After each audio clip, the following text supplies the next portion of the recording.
Good morning, everyone. Today we are going to talk about my favorite books of 2020. I'm not listing these in any particular ranking or order. These are just my top 5. I did write a blog post that went up on January 1st, having all of these listed in written form, but I thought, why not also make a video?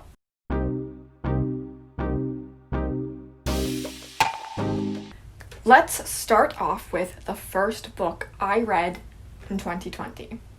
That would be Gideon the Ninth by Tamsin Muir. I'm probably mispronouncing her name and I'm so sorry about that, but her book is incredible. In short, this is a book about lesbian necromancers in space, which if that hasn't already sold you, I don't know what would. It is a locked door mystery kind of science fiction book with necromancy. This is Tamsin Muir's, whose name I'm probably mispronouncing, first release, which shocks me.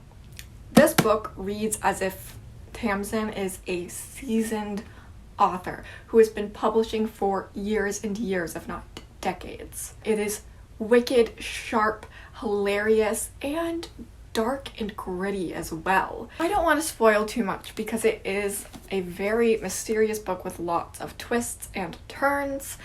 I think everyone should read this. If you like fantasy novels, if you like science fiction, you will probably enjoy this book. I need to read the sequel, which came out in August, Harrow the Ninth, soon. And also this cover. How badass is this cover? It is so cool. Next we have The Song of Achilles by Madeline Miller. Circe was one of my favorite 2019 reads, of course also by Madeline Miller, so I figured I would love The Song of Achilles. I didn't expect to love it so much though. This might have even surpassed my adoration for Circe. This book moved me to tears. I was attempting not to cry when I was on a plane filled with people, and I'm not really a crier. So this book will hit you hard.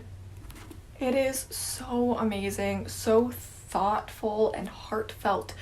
But of course, since it does follow Achilles and Patroclus during their lives growing up together as well as during the Trojan War, it has a lot of grit and battle in it as well. The reason I really like Madeline Miller's books is because she takes these well-known, beloved Greek tales and takes a new perspective on them, adds some more depth, and fleshes out the characters, especially ones that you don't hear about enough, like Patroclus. This book, while it is called The Song of Achilles, is told from Patroclus's point of view, and they are also openly in a relationship, a romantic relationship in this novel, which I of course prefer because you cannot convince me that Achilles and Patroclus were not in love. They were not just cousins, they were not just best friends. Like, no, they were in love, and I'm not even typically a romance person either, but this book had me so emotional. Next is another science fiction read, and that is Skyward by Brandon Sanderson. Brandon Sanderson is, of course, one of my favorite authors, and this is his first science fiction novel. In short, this is a book about Spensa, who wants to become a pilot, not only because she wants to fly and to defend her planet and the last of the human race from the evil aliens who have been attacking them, but also because she wants to prove her father's innocence. Her father and her family have been branded as cowards because during the last great battle of her lifetime, her father apparently turned around and ran, and then was shot down by the rest of his team due to his cowardice. But Spensa doesn't believe that her father would ever do something like this. Of course, the world building is incredible. That is Brandon Sanderson's strong suit. I love the way he reveals things little by little in a very natural way, especially since there are a lot of mysteries and unknowns about this world and the human race's history, how they got there and came to be. Skyward is filled with action. You will keep on turning the pages. There is never a wasted sentence or a bored moment. You won't want to put this down. There are space battles, learning how to fly, and a talking AI spaceship that Spensa finds in the caverns of her, well, not homeworld, but the planet humanity has come to live on. Let's talk about The Starless Sea by Erin Morgenstern. This is not a book that everyone will love. It's filled with lyrical purple prose, and it really is an open love letter to the art of storytelling. It's difficult to explain, and frankly, I don't want to tell you too much about it because a lot of it is steeped in mystery. But it centers around a hidden library that is called the Starless Sea. Zachary is our main character, and he stumbles upon a book in his university library that has a chapter about him. And this sends him down a rabbit hole, discovering the Starless Sea and all of the mysteries, secrets, and lies that surround it.